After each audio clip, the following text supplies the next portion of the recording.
പത്തരമാറ്റിൻ്റെ അടിപൊളി എപ്പിസോഡിലേക്ക് എല്ലാവർക്കും സ്വാഗതം. അങ്ങനെ ആദർശും നയനയും നമ്മുടെ മാളവികയും ഒക്കെ ചേർന്നിട്ട് ആൻ ജ്വല്ലറിക്ക് എതിരായിട്ടുള്ള കാര്യങ്ങൾ ഓരോന്ന് പുതിയതായിട്ട് ചെയ്തുകൊണ്ടിരിക്കുകയാണ്. അങ്ങനെ ഇടയ്ക്ക് ദേവയാനി ആദർശിനെ കാണാൻ വരികയും എന്നിട്ട് മോനെ ഒരു മാറ്റവുമില്ലല്ലോ, ആൻ ജ്വല്ലറിക്കാർ തന്നെയാണല്ലോ മുന്നോട്ട് പോയിക്കൊണ്ടിരിക്കുന്നത്, ഇപ്രാവശ്യത്തെ വിഷുവിൽ നമുക്കൊരു മെച്ചവും ഉണ്ടാവില്ലെന്നാണല്ലോ പറഞ്ഞ് കേൾക്കുന്നത് എന്നൊക്കെ പറയുന്നുണ്ട്. അപ്പോൾ ആ സമയത്ത് ആദർശ് പറയുന്നുണ്ട്, അത് പിന്നെ ഒരു തോൽവി വന്നു കഴിഞ്ഞാൽ അതിൽ നിന്ന് ജയം കണ്ടെത്താൻ ഒരുപാട് തോൽവികൾ നമ്മൾ സഹിക്കേണ്ടി വരും.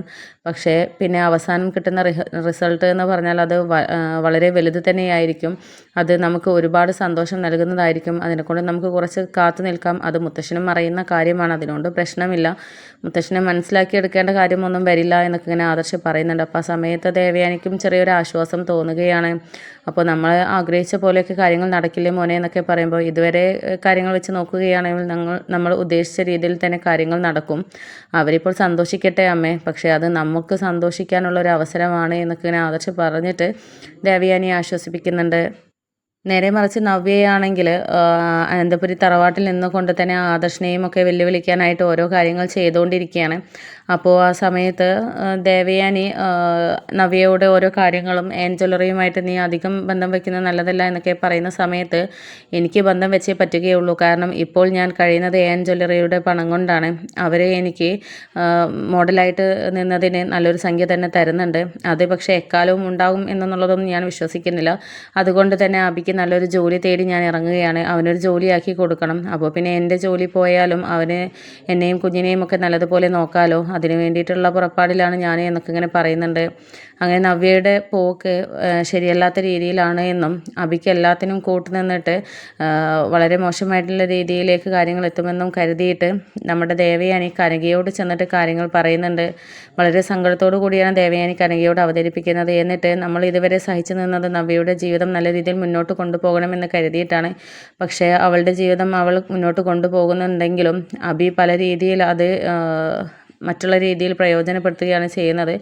അതുകൊണ്ട് നമ്മൾ ഇനി നോക്കി നിന്നിട്ട് കാര്യമില്ല, എങ്ങനെയെങ്കിലും സത്യം പറയണം. കനകയ്ക്ക് പറയാൻ പറ്റുമോ, നമുക്കത് തുറന്ന് പറഞ്ഞാലോ? ഇനിയും ആദർശിനെയും നയനെയും അവർ കുറ്റം പറയുന്നത് എനിക്ക് കേട്ട് നിൽക്കാനാവില്ല. കാരണം അവർ അത്രയ്ക്കും കഷ്ടപ്പെടുന്നുണ്ട്. അതിനിടയിൽ നവ്യയുടെ കുത്തുവാക്കുകളും പിന്നെ ആൻ ജ്വല്ലറിക്കാരുമായിട്ട് സപ്പോർട്ട് ചെയ്ത് നിൽക്കുന്നതും നയനയോടും ആദർശിനോടുള്ള ദേഷ്യം കൊണ്ടൊക്കെയാണ്. പക്ഷെ അബിയാണ് തെറ്റ് ചെയ്തത് എന്നറിഞ്ഞാൽ അതിൽ നിന്നും കുറച്ച് പിന്മാറ്റം ഉണ്ടാകും. അത് നമുക്ക് ഗുണം ചെയ്യുകയേ ഉള്ളൂ എന്നൊക്കെ ഇങ്ങനെ പറയുന്നുണ്ട്. അങ്ങനെ കനക പറയുന്നുണ്ട്, എന്തായാലും ദേവേട്ടത്തി എന്തായാലും അക്കാര്യത്തെക്കുറിച്ച് ആലോചിച്ചിട്ട് വിഷമിക്കേണ്ട. ഞാനെന്തായാലും അവളോട് പറയുന്നുണ്ട്. കാരണം ഒരുപാട് അഹങ്കാരം കൂടി വരികയാണ്. അതങ്ങനെ വളർത്തിയാൽ അത് നമുക്ക് തന്നെ ദോഷം ചെയ്യും. പിന്നെ അബി തെറ്റ് ചെയ്യുന്നത് നിർത്തുകയുമില്ല. അതുകൊണ്ട് അതിനൊരു അവസാനം ഞാൻ തന്നെ കണ്ടുതരാം എന്നൊക്കെ പറയുന്നുണ്ട്. അങ്ങനെ പിന്നീട് കനക നമ്മുടെ നവ്യയെ പുറത്തു നിന്ന് കാണണം എന്നൊക്കെ പറഞ്ഞിട്ട് വിളിച്ചു വരുത്തുകയാണ്.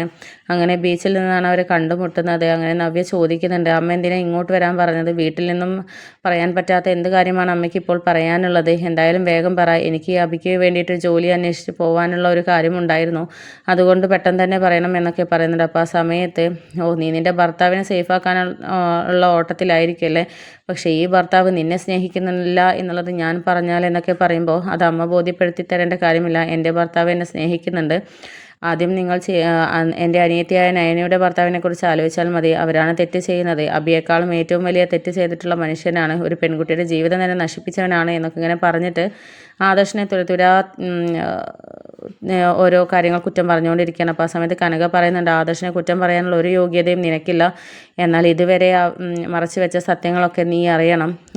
നീ അറിയാത്തൊരു ചില രഹസ്യമുണ്ട്, അത് ഇന്ന് നീ അറിഞ്ഞേ പറ്റുകയുള്ളൂ. അത് ഇനിയും നീ അറിഞ്ഞിട്ടില്ലെങ്കിൽ നീ ആദർശിനെയും നിൻ്റെ നയനയെയും കുറ്റം പറയുന്നത് കൂടിക്കൊണ്ടിരിക്കും. നിൻ്റെ ഭർത്താവിനെ, തെറ്റുകൾ ചെയ്യുന്ന ഭർത്താവിനെ സംരക്ഷിച്ചുകൊണ്ടിരിക്കും. അതുകൊണ്ട് നീ അറിഞ്ഞേ പറ്റുകയുള്ളൂ. നീ നാഴികൾക്ക് 40 വട്ടം പറയുന്നുണ്ടല്ലോ അനഘയെ ചതിച്ചവനാണ് ആദർശ് എന്നുള്ളത്. പക്ഷെ നീ ഒന്ന് മനസ്സിലാക്കിക്കോ, അത് അനഘയെ ചതിച്ചതും ചന്തു എന്ന കുഞ്ഞിന് ജന്മം നൽകിയതും ആദർശല്ല, നിൻ്റെ ഭർത്താവായ അഭിയാണ്. അത് നിൻ്റെ ജീവിതം തകരണ്ട എന്ന് കരുതിയിട്ട് ഞങ്ങളൊക്കെ മറച്ചു വെച്ചതാണ് എന്നൊക്കെ പറയുകയാണ്. അങ്ങനെ ഈ ഒരു സത്യം കേട്ടിട്ട് നവ്യ ആകെ ഷോക്കായിട്ട് നിൽക്കുകയാണ്. കാരണം നവ്യ ഒട്ടും തന്നെ പ്രതീക്ഷിച്ചിട്ടുണ്ടായിരുന്നില്ല. ചെറിയ സംശയങ്ങളൊക്കെ ഉണ്ടെങ്കിലും അങ്ങനെയൊന്നും ചെയ്യില്ല എന്നുള്ളൊരു വിശ്വാസമായിരുന്നു നവ്യക്കുണ്ടായിരുന്നത്. പക്ഷേ ആകെ തകർന്നിട്ട് ഇനി വളരെയധികം തിരിച്ചടി കൊടുക്കണം എന്നുള്ള ഒരു മനസ്ഥിതിയിലാണ് നമ്മുടെ നവ്യ പോകുന്നത്. സമനില തെറ്റിയ ഒരു അവസ്ഥയിൽ നിലവിലെയുമൊക്കെയായിരുന്നു പ്രതീക്ഷിച്ചതെങ്കിലും എന്തോ ഒരു കടുത്ത തീരുമാനം എടുത്ത് പോകുന്ന നവ്യയാണ് നമ്മുടെ കനകയ്ക്കുമൊക്കെ കാണാനിടയാകുന്നത്. പക്ഷേ ആ ഒരു തീരുമാനം എന്താകും എന്നുള്ളത് അറിയാത്തത് കൊണ്ട് തന്നെ അവർക്ക് വളരെയധികം ടെൻഷനുണ്ട്. നവ്യ വളരെ കടുംകൈ ചെയ്യുമോ എന്നുള്ള ആ ഒരു ആവലാതിയും പേടിയും അവരുടെ മനസ്സിലേക്ക് വരികയാണ്.